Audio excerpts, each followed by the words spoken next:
So we have a cooperative that is tackling homelessness with its own house for queer people of color, Black, Indigenous, and other people of color. And this is an article in Forbes by Molly Spray Reagan. This is published on February 25th. So you can see here just some of the folks there from Queer the Land is the group that started this. This is the organization that started this effort. And I just wanted to shout them out because this is really important work. This is what direct action looks like, really. And so I'm really proud and to see, something working, more democratically through a cooperative, collectively owned and operated cooperative. And I love to see people hitting at the root of homelessness directly. The George Carlin famously has a stand-up where he says, they shouldn't call it homelessness, they should call it houselessness, because a home is like this vague thing, home is where the heart is, right? But the reality is that these people are just houseless, right? What they need is houses, right? And if we just gave them houses, right, you could solve that crisis very directly, very immediately, right? So it's a political choice to leave people homeless. And so we want to constantly point that out. Housing should be a human right in this country, in the richest country in the history of the world. Housing should be a human right. Not even under past systems. I mean, not under slavery or feudalism, monarchism. None of those systems had the same homelessness crisis that we have under capitalism. All right. So this is not something that has happened all throughout history. This is something very unique to capitalism. So we should, make sure that we recognize that. So this happened in Seattle, Washington, and a group of queer persons of color, Black, Indigenous, brown folks, Latino, Asian folks got together and they bought a house. So in January, members of Seattle collective Queer the Land accomplished a dream that was years in the making, buying their own home to support queer people of color experiencing homelessness.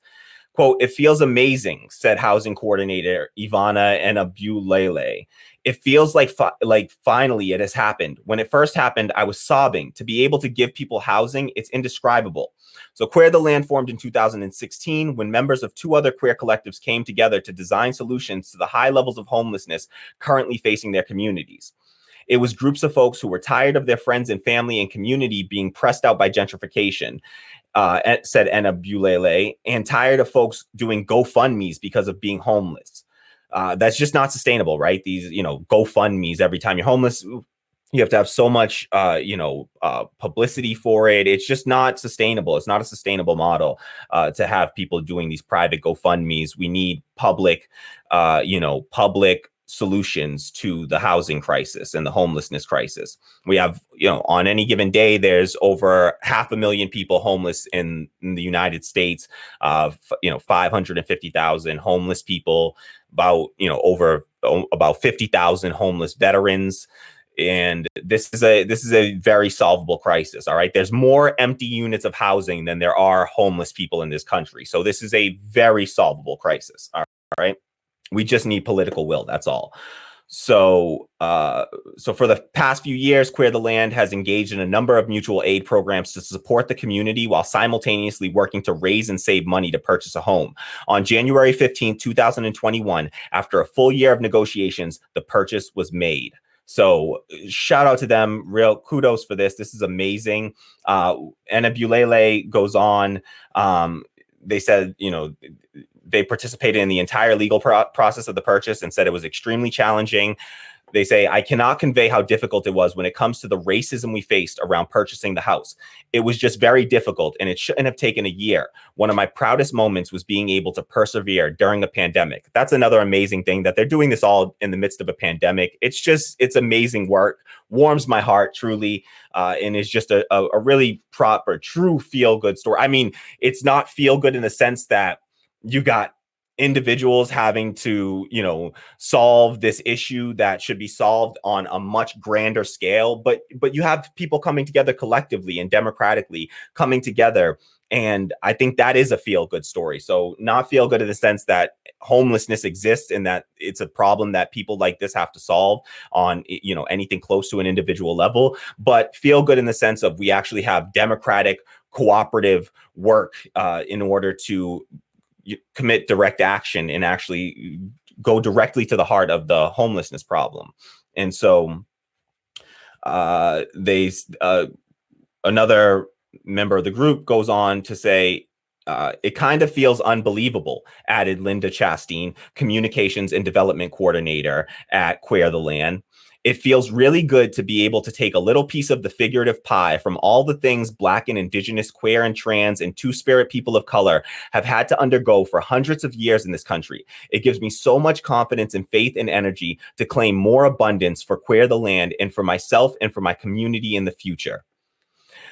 So the 12-bedroom, 3-story house will need about a year of repairs before anyone moves in. When it's finished, about 8 to 10 people will be able to live there at any given time. In addition to the living quarters, the house will be used as a community gathering space for other Queer the Land members. There will be a garden to grow food, an apothecary, a food pantry, office space, and a basement folks can use for events. Enebulele said the co-op should ultimately work like a, quote, small economy disrupting capitalism.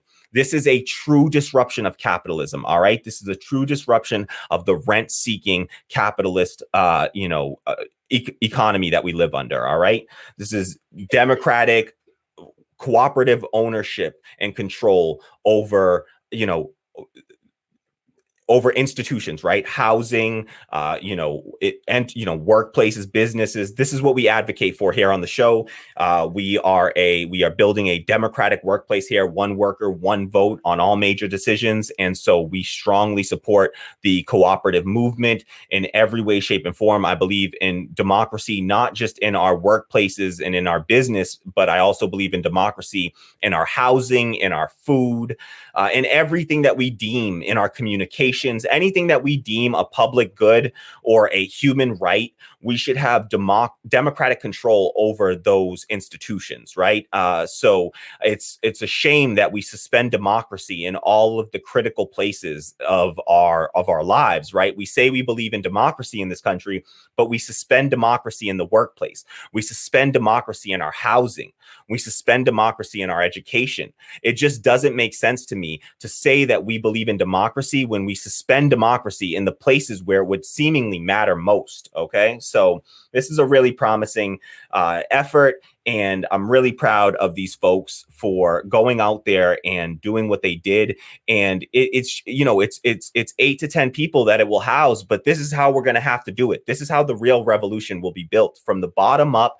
We can't always wait for top down solutions. If we wait, we will wait and wait, and we will die of old age waiting, right? There's a famous quote from a priest who started the first worker cooperative of the Mondragon cooperatives, Father Arizmendi, who said, if we wait around for the capitalists to give us what we need, then we'll wait so long that we'll die of old age. All right. And so that's where that quote originally comes from. And it's someone who took matters into their own hands, built a worker cooperative about 60 years ago with 6 people. And now that cooperative is a cooperative that is the 4th largest company in Spain and employs about 100,000 workers. So these things can happen.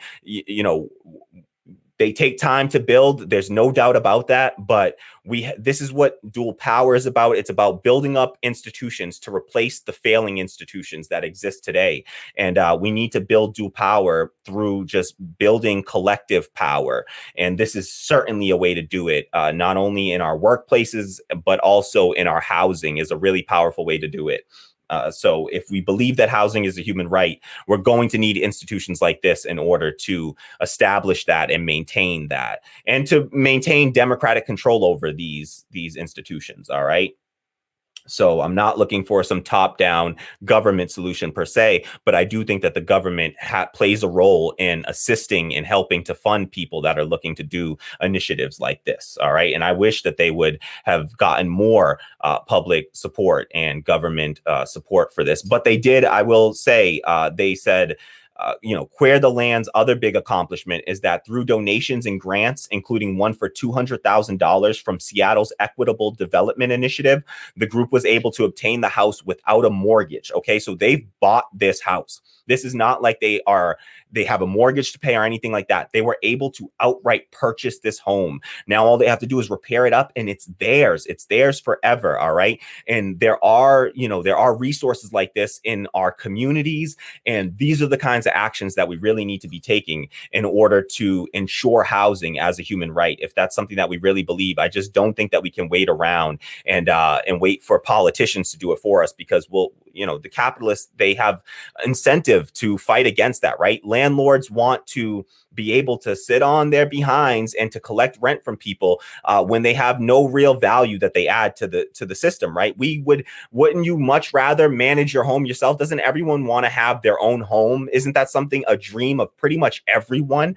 And so if you could just collectively have ownership over your home, then this is something that solves that problem, right? No landlords. I don't want to see anyone having the right to charge rent to someone in a place that they don't live. It shouldn't exist. All right. And so this is the real way to combat that disgusting practice of capitalism, where some, a handful of people, much of them descendant from a slave owning past, are able to capitalize on this system and to be, to have rent seeking measures where they don't live there. They don't, they're not concerned with the issues in that housing, take longer, drag their feet on repairs. They're incentivized not to repair, to charge more rent.